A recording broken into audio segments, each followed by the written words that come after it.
Good morning, everyone. A very warm welcome to all of you on behalf of the Clinical Research Forum of the Federation of Clinical Pharmacists of India. Research begins not with the data, but with the right question. A well-formulated research question lays the foundation for a meaningful study, a guiding methodology, outcomes, and ultimately the impact research on clinical practice. Keeping this fundamental principle in focus, today's topic for basic module session is formulating a research question using PICOT, PICOS, and final criteria, designed to strengthen one of the most crucial skills to formulating a clear, structured, and feasible research question. It is now my privilege to introduce our speaker for today. Shahid Nazir Wani is currently serving as an assistant professor in the Department of Pharmacology at Aman Pharmacy College. He has completed his MPharm in pharmacology and is presently pursuing his PhD in pharmaceutical sciences. With around 7 years of experience, 7 years of combined academics and industrial experience, he brings valuable expertise in quality assurance, research methodology, and scientific publication. He has contributed to the scientific community through numerous publications in national and international journals. He is certified Lean Six Sigma Black Belt and also serves as a reviewer for Springer Nature Results and is a board member of Clovis Med Pharmacovigilance Consultancy LLP. Without further delay, I invite Mr. Shahid Nazir Wani to take over the session. Yeah, thank you so much, Harita ma'am, for your nice introductions. Good morning, everyone. I'm very thankful to the Federation of Clinical Pharmacists in India Clinical Research Forum for inviting me to deliver a talk on formulating a research question using PICOTs and final criteria. So I will start my presentations. In today's presentations, we are going to discuss about the research question and what is the characteristics of any research questions, what would be the value and importance of a good research questions when we are doing any kind of evidence synthesis during systematic literature and meta-analysis. What will be the key elements which we should consider while drafting or formulating the research questions? And there are some common frameworks which we are using to formulate or develop any research questions. And we are more focusing about the PICOTS framework, which is for the interventional and studies. Apart from that, we are going to look into the finer criteria as well, which can be considered. So when it comes to research question, how we are going to define it? What is a research question?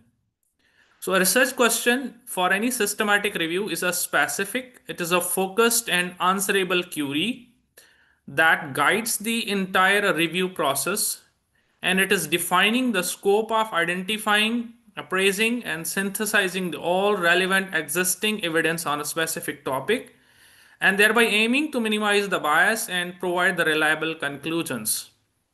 So whenever any researcher is going to make any we can say evidence synthesis, they have to develop a very good research question.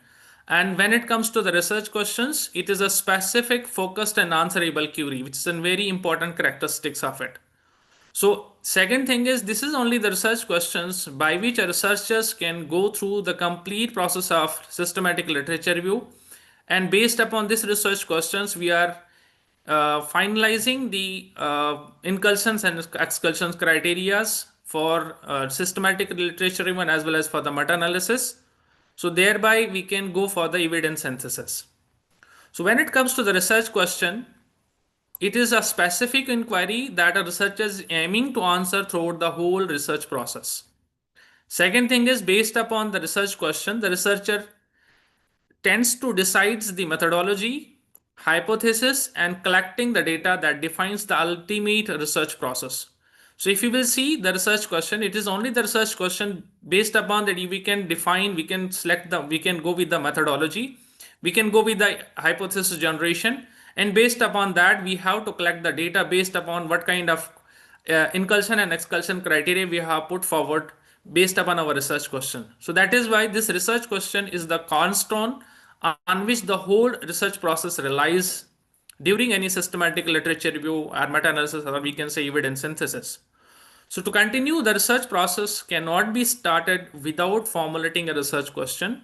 So any researchers who is willing to go for this, they have to identify, they have to go through the basic fundamentals that how the research questions can be formulated and what are the key characteristics of it and how it is helping to generate the evidence synthesis. So when it comes to the research question, what is the value of a good research questions in research and practice? So well formulated question is an art and a cornerstone of critical thinking and problem based scientific inquiry. So when we have to formulate a research questions, this research question is helping us, it is guiding the direction of investigation, it is stimulates the deeper understanding of the subject, it identify the key factors, approaches and expected outcomes, as well as this research question is supporting the generation of new knowledge, or we can say the refinement of existing theories, or we can say the refinement of existing literatures. So that is why this well formulated research questions is quite important in the evidence synthesis. Apart from that, this research question fosters an analytical mindsets as well as encouraging. It is valuable for the evaluation of available evidence, consideration of competing perspectives. Apart from that, this research question is helping us to drawing the logical as well as well reasoned conclusions during the evidence synthesis as well. So that is why this research questions is overall, it is contributing to advancing the field and addressing the relevant scientific problems during the research. So when it comes to the research question, what are the key motives for formulating a research question? Main thing is evidence based research. When we are doing the evidence based research, when we are doing the systematic research, which is highest evidence based literatures as well as meta analysis, so it is essential for designing the evidence based studies, especially the systematic reviews. Apart from that, it ensures the research problem is addressed clearly as well as comprehensively during the research. Moreover, designing the research strategies as well, the forms the foundation for developing an effective electronic database search strategy.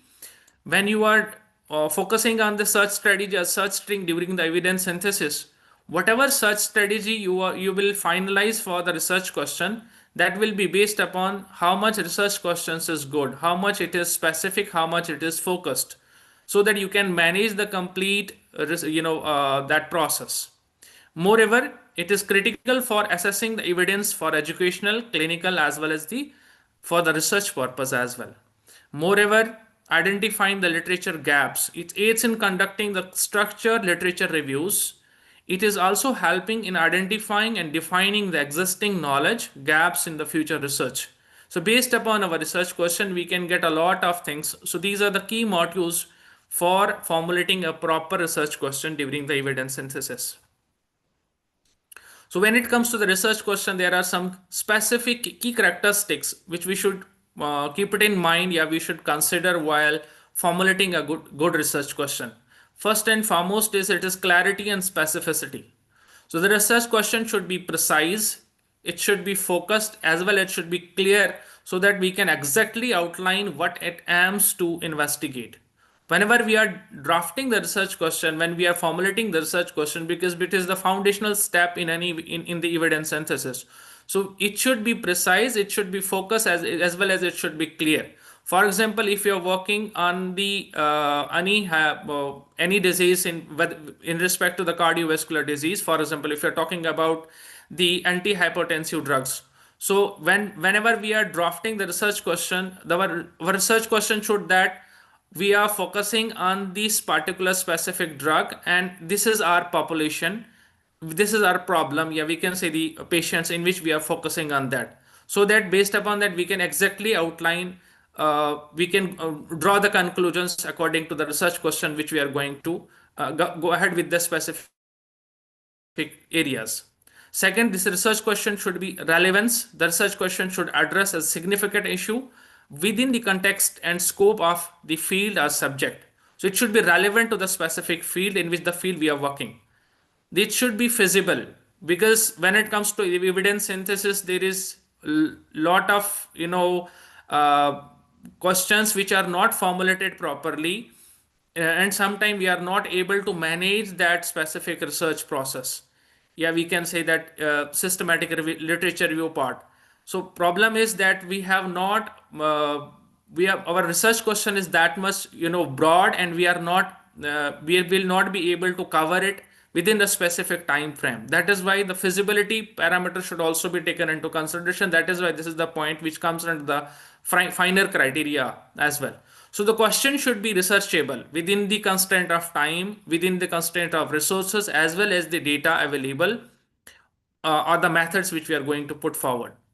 Second thing is the research question should have an originality aspects as well. While it is not required to be entirely unique, a good research question should address an aspect that has not been extensively studied, or it is offering a novel perspective on an existing topic.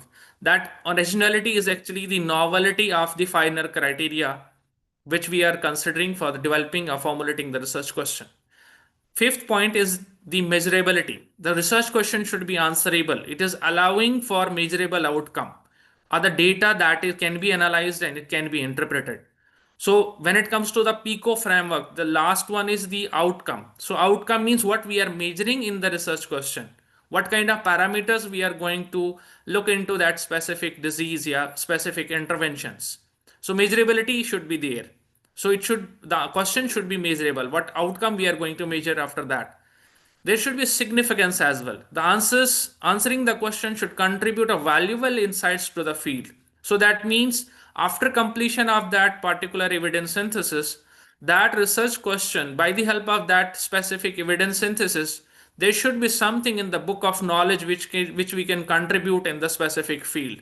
For example, when it comes to the clinical trial, lot of clinical trials are present on specific disease, a specific intervention. But when it comes to the evidence synthesis, when we are doing the meta-analysis, after that we are finalizing that this is the actual results of those interventions. So based upon that, we are contributing that this, for example, lot of doses are there which are in which we cannot identify that whether the low dose or high dose is going to be work, or medium dose is going to be work more effectively in the specific group of population. So by the doing a evidence synthesis of different studies, we can come to a conclusion that medium dose is working more effectively as compared to the this specific dose. So that is why this should contribute a valuable insights in the field, in the book of knowledge. Second thing is that interest should be there, because when it comes to a systematic literature review and meta-analysis, it is taking a lot of time. So if you are not interested in that specific topic of in the specific in that research questions, you may let it in the mid of it, and you will may not be able to complete that specific topic, a specific work. So that is why your interest should be there. A good research question should pique the curiosity and interest of the intended audience and the scientific community as well. So ethical consideration should also be taken into consideration. So research question should comply with the ethical requirements as well as the guidelines for formulating the research questions. So these are the key characteristics which any researcher or any scholar has to take into consideration when we are formulating any research questions. So we have a different criterias and frameworks for the different types of research questions. If you will see, majorly we are focusing on the interventional and effectiveness, but there are other type of studies as well. So epidemiological studies, prognostic studies, we have psychometric studies, we have scoping reviews as well.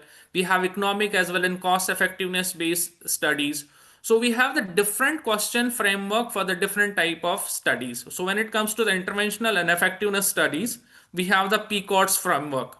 So it could be PICOTS, yeah, it could be PICO framework. That can also be that is the same thing. So when it comes to the interventions, so PICO's framework is mainly used.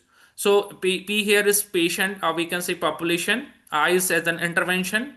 C means comparator or comparison, yeah, control we can say, and O is the outcome, which we are going to look into. Second, T is and S is basically the additional with the PICO. So it could be time frame, how much time frame we are going to put for that specific evidence synthesis, and what kind of studies we are going to include. That is the study design. So accordingly, in the etiological, we have the PEO framework, that is population, exposure, as well as the outcome. Moreover, in the prognostic, we have PFO framework. In the psychometric, we have CPTM, that is construct of interest, that is in the measurement or instrument, population, type of measurement instrument, and measurement properties. So we have the different types of question framework for different types of studies. So when it comes to the qualitative or mixed method, so we have the spider framework, that is sample, phenomenon of interest, design, evaluation, and research type. So different researchers are using different frameworks, whatever type of evidence they are going to generate. So we are going to more focus on the PICO framework today. So when it comes to the PICO framework, this PICOTS, yeah, PICO framework is a structured and widely used approach for formulating a clear, focus, and answerable research question, which are the key points of its characteristics of it.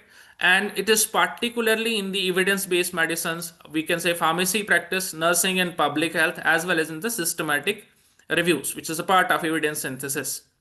So this PICO framework was introduced in Rajasthan in 1995 and his team, along with his team, and is used to evaluate the effectiveness of an intervention, or we can say therapy. So this PICO is sometimes reported as an PICOT, or we can be PICOS. All can be considered as the same on different occasions. So when it comes to the PICO framework, what PICOT stands here? So P stands here the patient, population, or problem. So who is defined as a patient?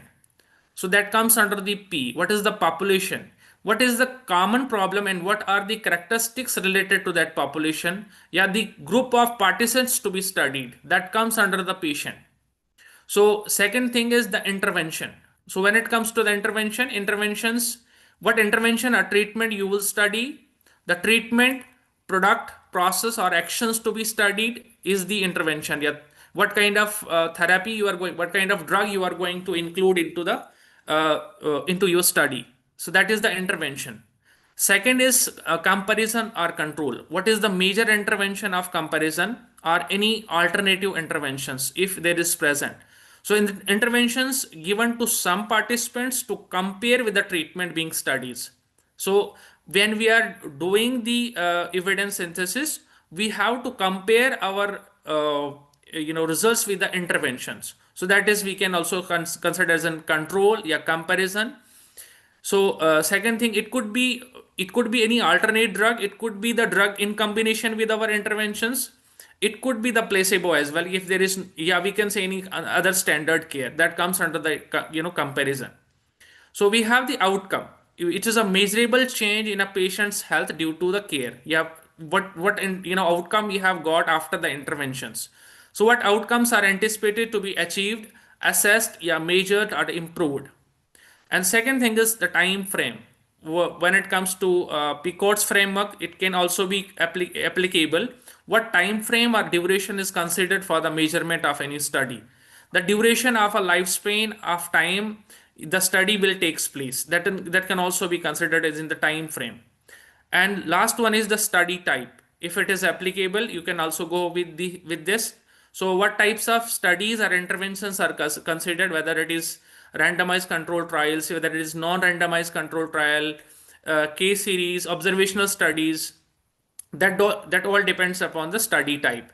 So based upon this PICO framework, we can go for the exclusion and inclusions criteria, because whatever study design we have, we are going to include only those those studies which we have included, which we are going to include. Based upon that, we are going to finalize our the inclusion and exclusions criterias.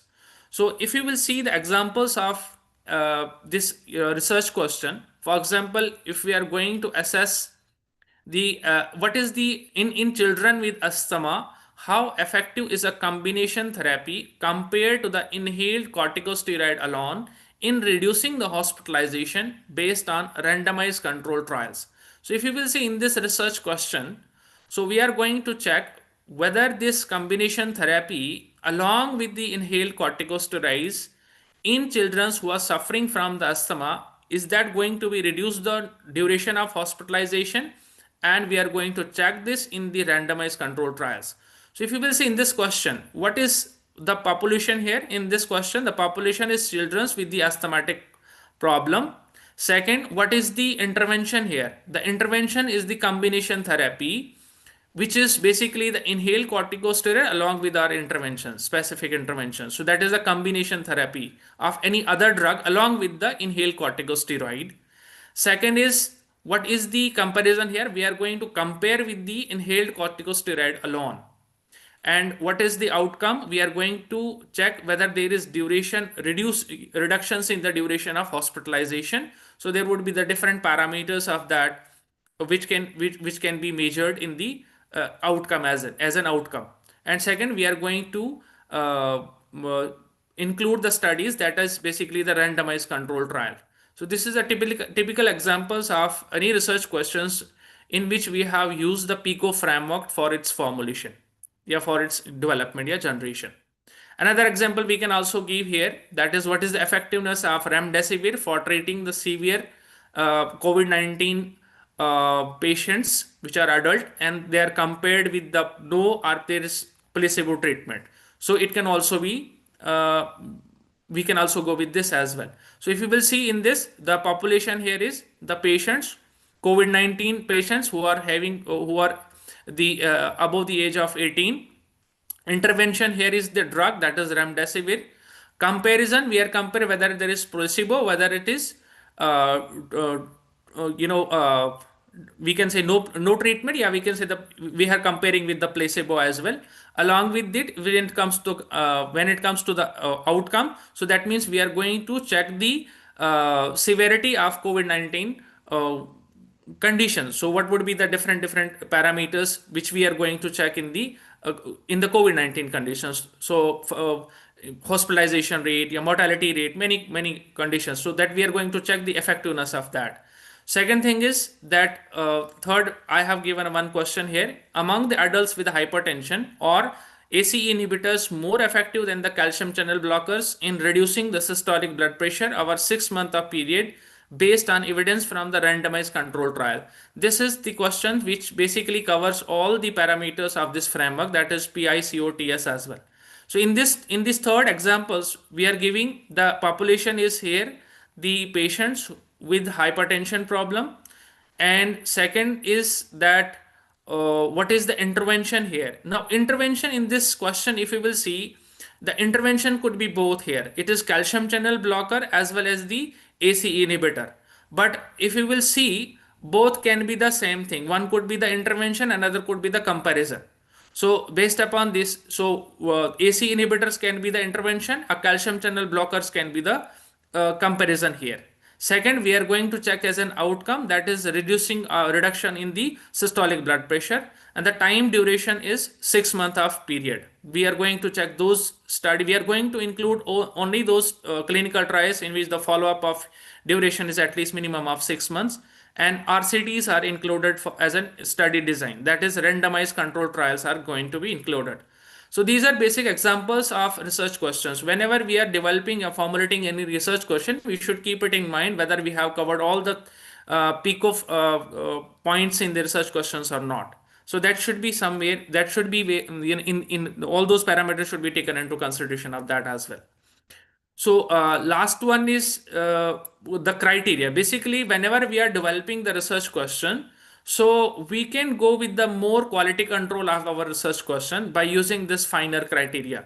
So finer criteria is also one kind of systematic framework, and this is used to evaluate or develop the high quality research question. It is basically a one kind of quality control of, we are going with more finer part of our research question. So it ensures that research is well designed, ethical, and capable of producing the meaningful results. If you will see in this finer criteria, we have F, I, and ER. What F means? F means feasible. As we discussed in the characteristics as well, feasible means Can you actually do this research? Is it feasible for you? Can you consider your time? You can consider your money. You can consider access to participants and available resources as well.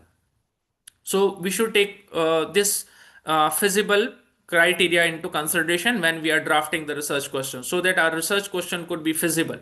It should not take a long duration of time. Second, it should be interesting, because as I told you, and interesting, that this topic should not be interesting to the publisher. This topic should not be interesting to the we can say any journal. It should be interesting to you first. So does it matter to you? So the question should address the real healthcare problem, and it is sparking the genuine curiosity in the nursing, yeah, any, we can say healthcare field. Second, the novel. It should be new. So it should having the originality aspects as well.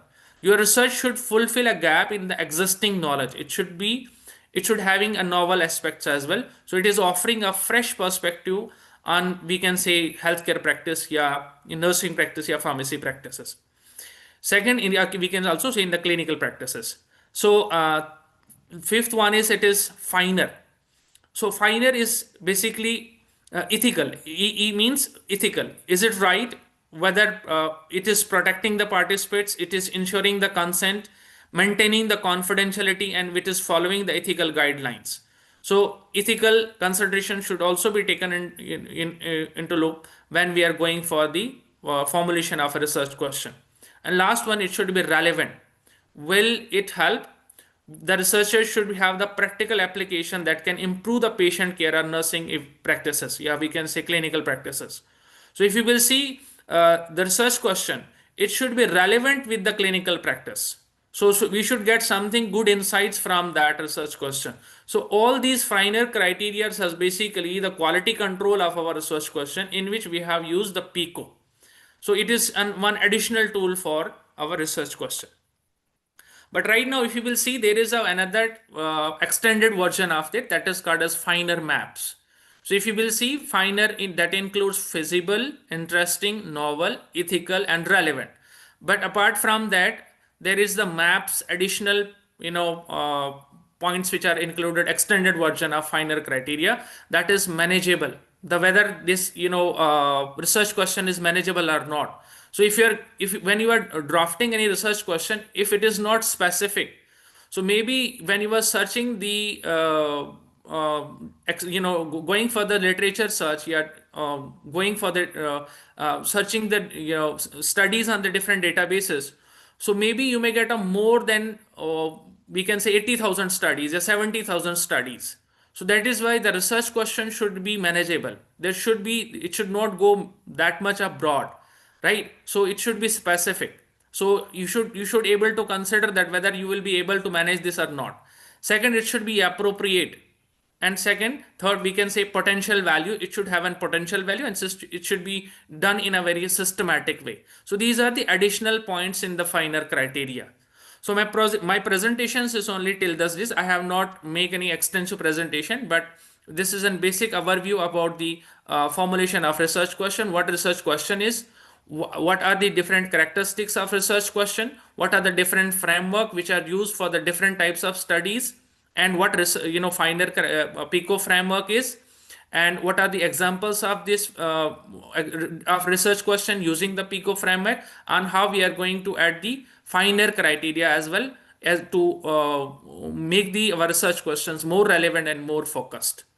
So if there is any queries that can be asked, I will be happy to answer them as well. Thank you so much, Harita ma'am, and the whole team for inviting me for this guest talk.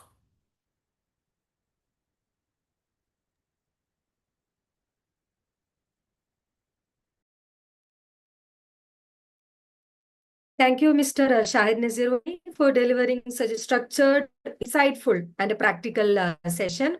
So the clarity with which the concept of PICOT, because the finer criteria, finer maps, and all these things were explained will surely help the participants in shaping strong and meaningful research questions, I guess. So in our YouTube live, we didn't receive any particular questions.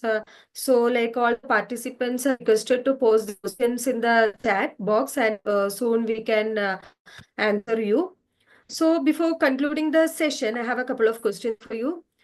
Based on your experience, which component of PICOT do researchers most commonly overlook or misdefine? And how does that impact the overall quality of the study? So can you please shed a light on this? So when it comes to the PICO framework, so most of the time the researchers are not paying attention to the, we can say, the outcome part sometimes, because what kind of parameter which we are going to look into our eligibility and eligibility criteria. Yeah, we can say the inclusion criteria. For examples, uh, most of the time when we have to do the data extraction from the studies, so there would be the lot of data in the research question in any studies. So most of the time, for example, if there is any randomized control trial of any intervention, and we are going to check that whether that drug is actually reducing the metabolic syndromes or not, there are many more parameter which you should look. But sometimes when we are going for the outcome part, so we are not focusing that which parameter we are actually looking for our research question. So sometimes this can be mislooked, yeah, this can be maybe researchers are not paying more attention to the outcome, but I believe so. So otherwise sometimes we can say the population as well. When it comes to our research question, when if our research questions is not specific, so it may take a long period of time as well. So our population should be for example, if you're talking about the obesity, so now the obesity would be in different conditions as well. Yeah, for example, if you're talking about the diabetes, so the diabetes, when it comes to the diabetes, it could be type 1, type 2. So you should focus on the type 1. If it is type 1, then you should also look into that. Are you going to check other parameters of this, that type 1 with hypertension, type 1 with diabetic, other ketoacidosis, or any other conditions? So when it comes to the PICO framework, lot of parameter can be missed by the researchers. So I believe so that we should be put on more focus on each and every parameter while doing the data extraction as well. So we should consider the eligibility in, inclusion and exclusion criteria during data extractions. I hope I have answered this. Yes, yes. Thank you. More question. So from a reviewer's perspective, like in your profile, you have mentioned like a reviewer in finger nature also. So like I'm curious about that one specific perspective also. So from that reviewer's perspective, how strongly does a well-structured PICOT or else PICOS or final whatever we are using based research question will influence the acceptance or else the rejection during a peer review? So can you explain on this part?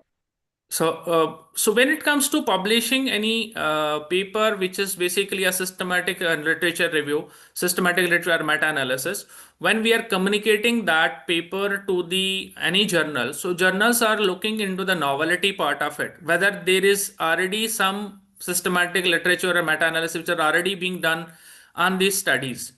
So, from their point of view, there should be the novelty. So the research questions should put some novel insights which are not already there. So second thing is when it comes to the reviewers part, they are looking whether this complete work has been done as per the guideline or not. So, for example, if you have mentioned if you are going for any systematic literature or meta-analysis and you have wrote it, so they are looking for the complete Prisma guideline, whether researcher have fulfilled all them or not. So it should be as per the guideline. If it is only up to the systematic literature review, not for the meta-analysis, so you have to complete all those parameters which we have to follow as per the guideline. For example, simply we can take the examples of data extraction. So when it comes to the data extraction, yeah, we can say study selection. Maybe we have involved only two reviews for the study selections, but is there any person who has checked whether those two reviewers who have done the study selection independently, but there should be the other person who has cross checked, yeah, who should resolve those conflicts. So we should mention all those parameters when we are writing the literature. That when we are writing the study selection part, we should mention that two reviewers have independently done the study selection, and one person has checked yeah, we have resolved the conflicts of your inclusion and exclusion of studies in our evidence synthesis. So maybe if you have not followed the guideline, definitely the researchers will, yeah, publishers are not going to publish this. So this is a highest level of evidence synthesis. It should not be missed. This piece of work should not miss any point of our guideline. So we should stick to them. We should perform each and every point of it. Whether it is so sometime researchers are saying that your publishers are also looking into it, that if you have got 250 studies and after removing duplicates and many more, for example, if you have finalized the 50 studies, yeah, we can say 100 studies. So now the reviewers, the persons who independent reviewers, whether you have done any pilot study for study selection or not, so that can also be mentioned sometimes, so that it can improve the quality of work. Whether you have really, for example, if you have 250 studies which needs to be screened during study selections, so if two reviewers are appointed for them, yeah, allotted for those study selection, you have to perform a pilot a screening first. For example, you can give 20 studies to each reviewer, and they have to screen them. They have to include or exclude those studies, and then you can check how much percentage of accuracy is there, whether both the reviewers have included all those studies which needs to be included and which all the studies which needs to be excluded. If that is perfect, that means all the reviewing process, yes, screening, yes, study selection process has been done very carefully. So that means every point of guideline needs to be taken into consideration, and obviously the publishers, yeah, the journals which are mostly publishing the systematic review and meta-analysis, they are going to look into every point of our guideline. So guideline should be followed as per the reviewer's point of view, yeah, journal's point of view. Thank you so much. Any other questions? Thank you so much, SN Vani, for answering the questions. So to all the participants, if you are having any kind of queries related to this particular session, you can reach out to us at any time. So we'll be happy to help you. So as we come to the conclusion of today's sessions, I would like to express our sincere gratitude to our today's speaker, Dr. SN Vani. And thank you to all the participants. We look forward to your continued participation in our future sessions too. Thank you. Yeah, thank you so much, ma'am.